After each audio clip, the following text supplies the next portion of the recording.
Madame, Monsieur, bonsoir et bienvenue dans l'invité de la rédaction de Média TV. Ils sont parfois invisibles à cause d'une faible inclusion ou tout simplement à cause de notre indifférence. Et pourtant, ils représentent près d'un quart de la population marocaine. Ce sont les personnes en situation de handicap dont nous allons parler aujourd'hui. La Journée internationale des personnes handicapées est célébrée le 3 décembre de chaque année. Mais les besoins en appui, en assistance économique, sociale et psychologique de cette frange de la population, c'est tous les jours de l'année, tous les instants. Chaque année, à l'occasion de cette journée, des messages sont lancés, des discours sont prononcés partout dans le monde pour accroître leur accessibilité, leur inclusion, supprimer les obstacles juridiques et sociaux et économiques qui entravent leur épanouissement. Mais qu'en est-il concrètement ? Conformément à l'article 34 de la Constitution de 2011, le Maroc s'est engagé à promouvoir les droits des personnes handicapées, mise en place de nombreux projets à leur profit. Mais malgré tous les efforts des institutions et de la société civile, les personnes à besoins spécifiques continuent de souffrir de discrimination de toutes sortes. Pour faire un petit bilan de la situation des personnes en situation de handicap au Maroc, pour parler de ce qu'il faut faire, mais aussi de ce qui a été fait et de ce qui se fait tous les jours, nous avons le plaisir de recevoir sur notre plateau M. Najib Amor, président de l'AMSAT, l'association marocaine de soutien et d'aide aux personnes trisomiques. Najib Amor, bonsoir et merci beaucoup d'avoir accepté c'est moi qui vous remercie. Invitation. Alors avant de parler de l'engagement et de l'action et des projets de votre association l'AMSAT, nous allons commencer par parler, si vous le voulez bien, de la place des personnes en situation de handicap au Maroc. 10 ans après la Constitution de 2011 qui prévoit la prévention de la discrimination fondée sur le handicap et la constitutionnalisation des droits politiques, sociaux, économiques et culturels de cette catégorie de la population, où en est-on ? Avons-nous réalisé des avancées remarquables ou pas ? Alors, le problème de l'handicap et des personnes différentes, c'est un problème qui se pose à toutes les sociétés. Alors, il est évident que chez nous, nous avons maintenant un arsenal juridique de textes de loi, de constitution, qui garantit les droits d'intégration des personnes différentes, handicapées ou aux besoins spécifiques selon la manière dont on les qualifie. Le problème qui reste, c'est celui d'un problème d'habitude, de mauvaises habitudes. Il est évident que pour appliquer tous ces textes, etc., il faut que les mentalités changent petit à petit. Le regard vis-à-vis de ces personnes différentes, il faut qu'il change. C'est ce que font, c'est le but de beaucoup d'associations qui veulent changer le regard de la société sur ces personnes. Alors nous parlons de différence actuellement, nous ne parlons plus d'handicap, parce qu'en fait c'est une différence. Nous parlons de notion d'inclusion et tout ça petit à petit s'installe dans notre société. Petit à petit, il faut dire que les choses ont changé. Au départ, il y avait surtout les ONG, les associations qui s'occupaient de ces personnes. Maintenant, l'État s'y est mis d'une manière véritablement forte et nous disposons d'un arsenal juridique qu'il faut maintenant appliquer petit à petit. Et ça ne concerne pas que ce domaine. L'application des lois, des textes, etc., oui. Ça prend toujours un certain nombre d'années. Oui. Et dans le cas précis de l'handicap, eh bien, ça ne déroge pas à cette règle. Alors, près d'un quart de la population, c'est énorme. Les gens ne réalisent pas, souvent ne le savent pas. Et en plus, nous sommes tous exposés à souffrir d'handicap ou à être différents à un moment de notre vie. Et il y a des choses concrètes. Vous avez parlé d'arsenal juridique. Il y a des décisions qui ont été prises, par exemple, en matière d'accès à l'emploi dans le privé et le public. Je crois savoir qu'il y a des quotas qui ont été fixés, 5% pour la fonction publique, 7% pour le privé. Ces quotas sont-ils respectés aujourd'hui ? Alors, je n'ai pas les chiffres, mais je pense que théoriquement, c'est un but. Hein, c'est-à-dire que intégrer 5% dans une administration, ça peut poser des problèmes. Tout ce que je peux dire, c'est que l'expérience dans des pays dits développés, eh bien, ces quotas, quand ils ne sont pas respectés, les entreprises qui sont concernées, eh bien, ils payent une compensation financière et qui alimente un fonds qui sert pour les handicapés. Et souvent, ça arrive dans des pays européens de voir que des entreprises préfèrent payer plutôt que de remplir les quotas qui leur sont impartis. Donc l'application de ce genre de texte demande une certaine flexibilité, demande de la patience aussi, et demande surtout cette continuité de l'action, que le regard vis-à-vis des handicapés change vis-à-vis des personnes trisomiques pour qu'ils soient intégrés ou inclus. Là, vous parlez, M. Amour, des personnes trisomiques. Là, avant de parler des personnes qui souffrent de trisomie... Je ne parle pas trisomique d'une manière générale. Voilà, mais il y a différents degrés d'handicap. Il y a des gens qui peuvent s'intégrer si elles sont bien formées, dans le marché de l'emploi. Bien sûr, les non-voyants, les sourds, ils n'ont pas de problème d'handicap mental, donc ils peuvent effectivement exercer des métiers, beaucoup de métiers. Je pense que l'intégration de personnes non-voyantes ne pose pas de problème si on trouve un travail qui correspond à leur type d'handicap.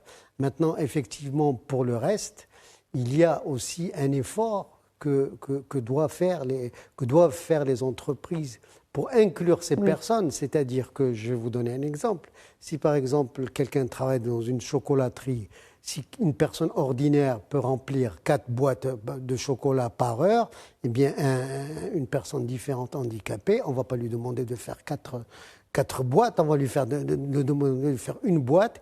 Et c'est ça ce qu'on appelle l'inclusion. C'est-à-dire que les mécanismes qui gèrent une société ou une entreprise s'adaptent à cet handicap et donc permettent à ces personnes d'exercer un métier à plein temps d'une manière tout à fait ordinaire. Alors Najib Amour, vous, votre association, votre cheval de bataille, votre engagement, c'est la trisomie, parce que de toute façon vous ne pouvez pas tout faire, et il y a d'autres associations qui s'occupent d'autres formes d'handicap ou de personnes différentes, et pour ces personnes, il y a des problèmes d'accessibilité. Il y a eu un programme qui a été lancé, Villes accessibles. Est-ce que vous trouvez que nos villes sont accessibles pour les handicapés moteurs Voilà, je peux vous dire une chose, c'est que les communes, les sociétés urbaines, les agences urbaines qui s'occupent des autorisations, des nouvelles autorisations, veillent à ce que l'accessibilité au niveau des nouveaux bâtiments, etc.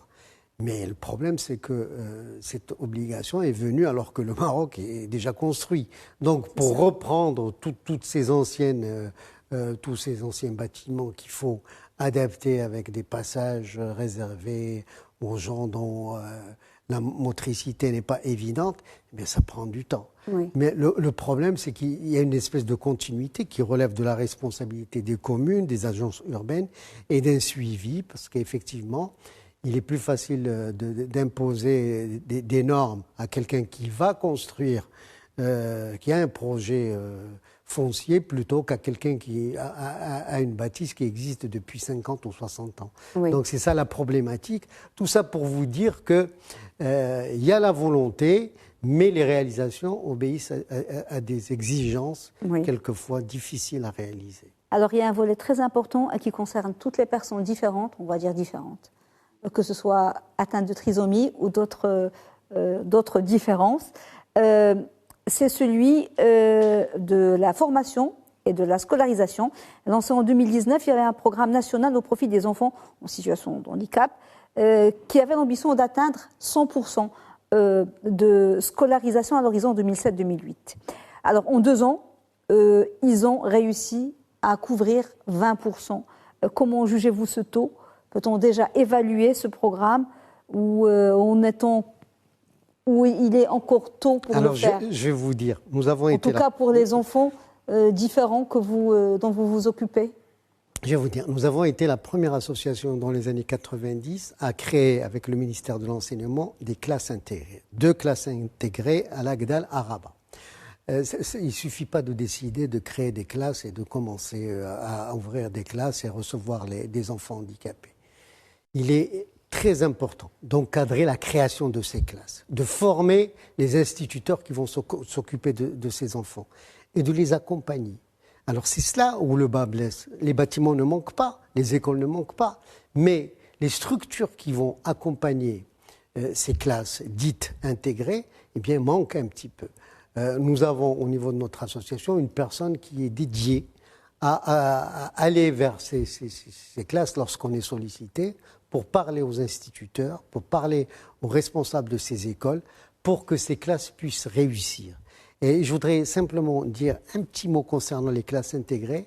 Une école qui a des classes intégrées pour personnes différentes est une école plus enrichissante pour les enfants ordinaires, parce qu'ils apprennent à accepter la différence. Et pour eux, c'est beaucoup plus facile, quand ils sont adultes, de pouvoir travailler avec des personnes différentes, plutôt que quelqu'un qui ne croise jamais quelqu'un de différent de lui, et qui va se retrouver confronté à des réactions peut-être ou des comportements qu'il ne connaît pas. Oui. Donc, avant de passer à l'action de votre association Lamsat, un dernier point, peut-être non des moindres, celui de l'impact de la pandémie du Covid-19 sur les personnes différentes, sur leur accès aux soins, à la vaccination, leur vie de façon générale. Ces catégories de la population ont souffert doublement des contraintes de la pandémie, des restrictions, du confinement. Oui. Je voudrais juste dire une chose. Cette pandémie, effectivement, c'est un fléau. C'est quelque chose qui a touché la société dans toutes ses composantes. Et je ne sais pas si vous avez remarqué, il y a des urgences. Et des mots comme progrès, ou des mots comme valeur universelle, ou valeur de l'homme, ou droit des personnes différentes, mais ils sont mis en deuxième plan. Et on ne les a pas oubliés, mais ils sont un petit peu sous les noir parce qu'il y a d'autres urgences, parce que ce fléau concerne toute la société, etc. Mais nous, en tant que responsables des ONG, nous n'avons pas à négliger toute cette catégorie de population qui est effectivement très pénalisée par ce fléau, qui paye un lourd tribut en termes d'atteinte, parce que moi, je m'occupe d'une association de trisomiques, et bien les trisomiques sont particulièrement fragiles par rapport à ce virus de Covid. Donc, devant cette espèce de sort, de mauvais sort par rapport à ce Covid, nous, il faut quand même que la vie continue. Et on ne va pas les pénaliser dans le cadre de leur activité ordinaire, etc. Alors, nous avons continué nos séances de rééducation. Vous avez géré cette période? Oui, alors nous avons continué nos séances de rééducation, etc., à distance, distanciellement, parce que nous avons équipé les familles de tablettes, de choses comme ça, pour qu'ils puissent continuer, eux, c'est ce qu'on appelle la guidance parentale, de s'occuper de leurs enfants. Oui. Et en même temps, donc petit à petit, quand l'épidémie s'est faite moins grave et moins omniprésente, nous avons ouvert les portes de notre structure avec les règles qui régissent la distanciation sociale concernant ce fléau. Donc nous nous adaptons et nous mettons un point d'honneur à continuer notre activité par rapport donc, à cette catégorie de personnes qui a absolument besoin d'une prise en charge et que la vie continue pour eux, parce que c'est important. C'est très important de parler de votre expérience, Lamsat, parce que vous avez une longue expérience en matière de travail associatif avec ces personnes différentes. Et vous menez beaucoup d'actions d'inclusion. Depuis très longtemps, vous étiez parmi les pionniers des personnes atteintes de trisomie à travers l'art, la culture, le sport, la gastronomie. On a tous en mémoire le magnifique restaurant que vous avez mis en place. Parlez-nous, Nejeba Amol, de la démarche de votre association, mais aussi des difficultés que vous rencontrez au quotidien, parce que faire toutes ces activités, ça demande aussi de l'argent, des moyens humains aussi, du personnel. Comment vous faites ou vous organisez? Alors, nous travaillons sous la présidence d'honneur de Son Altesse Royale, le Prince Moulay Erchid. Et donc, notre activité, c'est intégrer les personnes trisomiques. Évidemment, c'est un parcours. Nous accueillons les enfants au stade bébé, parce que la stimulation précoce, c'est un facteur de réussite dans cette prise en charge. Et pour nous, ce qui est important, nous n'avons pas la prétention de faire de ces enfants trisomiques des super cadres, des pilotes de ligne, ou que sais-je encore. Nous avons la prétention ou l'ambition, surtout, de donner des projets aux familles. On avance pas à pas. Alors, dans ce contexte, après la prise en charge des bébés, la stimulation précoce, on va faire la rééducation de ces enfants parce qu'ils ont des problèmes de tonicité, de psychomotricité, d'orthophonie, etc. Alors nous avons des équipes qui s'occupe, dans le cadre de consultations externes, de faire cette rééducation et de former les parents, parce qu'il y a un chapitre guidance parentale qui est très important, pour que cet enfant qui est différent, qui a cet handicap, bien, il soit pris en charge par les équipes au niveau de l'AMSAT, mais aussi et surtout par les familles et par les écoles, quand il est dans une classe intégrée, parce que l'intégration sociale commence toujours par l'intégration scolaire d'abord. Donc petit à petit, au fil des années, ces enfants vont arriver à un stade où on va dépasser cette espèce ingrat de prise en charge qui est la rééducation pour les initier à des travaux plus épanouissants, comme l'art, comme la peinture, comme quelquefois le jardinage, comme la sculpture, comme des activités comme recycler du papier, etc. Mais nous avons même eu à un certain moment des activités de poterie. Tout ça pour vous dire que ces enfants, ils ont besoin de ces activités. Et moi, j'ai été personnellement surpris par l'épanouissement que ça a provoqué chez ces personnes trisomiques, ce genre d'activité. Et nous les continuons. C'est dans ce cadre-là, justement, qu'il y a ce séminaire, parce que c'est un projet qui a commencé il y a 2 ans pour la création artistique, la peinture, le théâtre, etc. Oui, justement, ce n'est pas le premier séminaire que vous avez l'habitude d'organiser. 18 des journées ans. de sensibilisation. Oui, 18 ans que vous en avez des journées de 18 ans, on célèbre demain 18 ans d'activité picturale, artistique de ces enfants. Qu'est-ce qui est prévu pour les 2 jours de demain, le 8 et le 9? Ça va se passer où? À Salé, c'est ça? Oui, c'est ça. Ça se passe au niveau du Bourg-Greg, une salle de conférence dans l'ancien Bourg-Greg, à côté du cinéma, de l'ex-cinéma. Oui, je vois où c'est. Quel est le programme? Alors, le programme, ce sont des échanges entre des experts, des spécialistes au niveau de la rééducation internationaux, du Maroc et d'ailleurs, et en même temps le volet juridique qui va être aussi abordé lors de ces journées, parce qu'en fait, nous en sommes malheureusement à ne pas savoir si, par exemple, une personne handicapée, un trisomique, fait un tableau, c'est quoi les droits artistiques, les droits d'auteur, etc. Donc il y aura des approches, des propositions aussi, peut-être pour améliorer ce genre de problème, afin que le travail qui est tellement indispensable de ces enfants concernant ces activités artistiques, etc., soit accompagné par un volet juridique qui garantisse aussi leurs droits, parce que nous allons considérer aussi la professionnalisation de ces activités lorsque des gens doués existent. Et il y en a des personnes douées qui sont extrêmement douées dans ce qu'ils font, dans la peinture, etc. Justement, on voit ici des enfants à l'œuvre. Oui, alors voilà, vous avez une personne là, dans le cadre des activités de notre atelier peinture, qui font leur atelier, qui font de la peinture. Et je peux vous dire que ces personnes, nous les avons fait parrainer et encadrer par des artistes peintres confirmés. Bien certains nous ont surpris par la qualité du travail qu'ils font. Et donc, vous voyez tout ça dans nos ateliers de l'AMSAT qui se trouve à 13 rue Sanaa à Rabat. Et il y a une expo de prévue? Alors, il y a une exposition de prévue, 18 ans. Où? Alors, l'exposition se passe au centre Moulerchit, le centre de l'AMSAT. Donc, les œuvres seront donc exposées de ces enfants. Je peux vous assurer qu'il y a des œuvres de grande valeur, certifiées par des artistes confirmés. Est-ce que ces œuvres sont proposées aussi à la vente? Bien sûr, ils sont proposés à la vente dans le cadre effectivement de recherche de revenus pour ces personnes. Et, évidemment, ces œuvres, pour l'instant, sont proposées à la vente, mais ce n'est pas l'essentiel de l'activité. Pour nous, c'est surtout l'épanouissement que peuvent éprouver ces enfants en faisant cette activité. Vous parlez d'épanouissement. Et vous accordez beaucoup d'importance au mot, parce que je vois que vous ne voulez même plus utiliser, et c'est très important le mot handicap, parce qu'on est tous différents.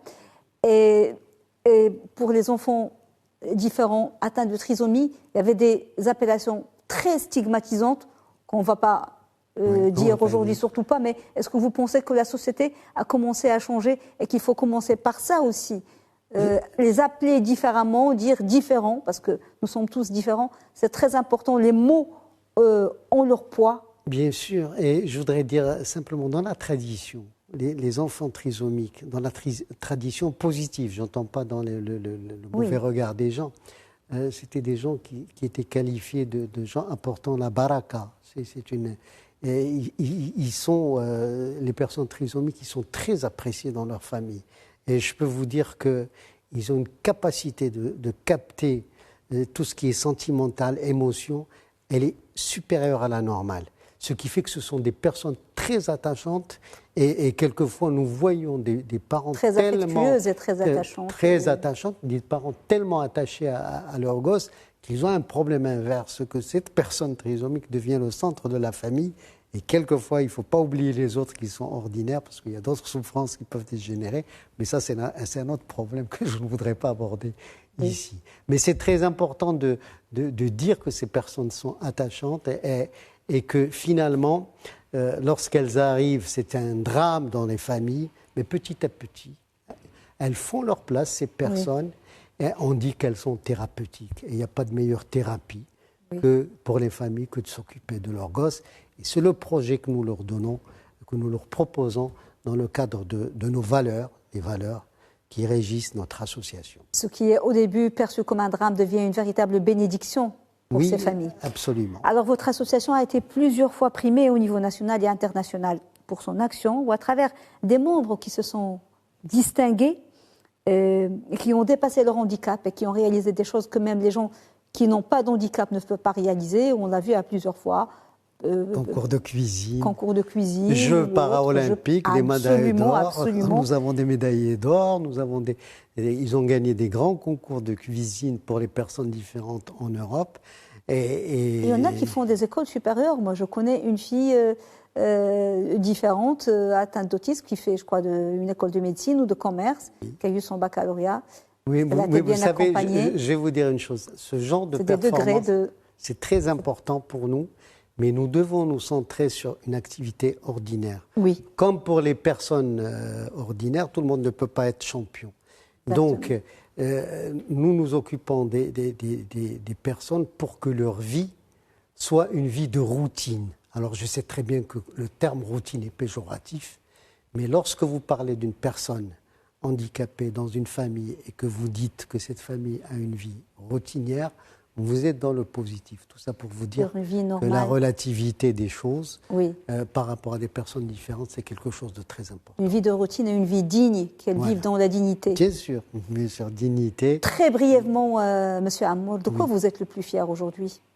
Je ne sais pas si... C'est tout le parcours ou c'est... Je crois qu'on n'a pas le temps de se regarder dans le miroir. Je crois qu'il y a toujours du travail à faire.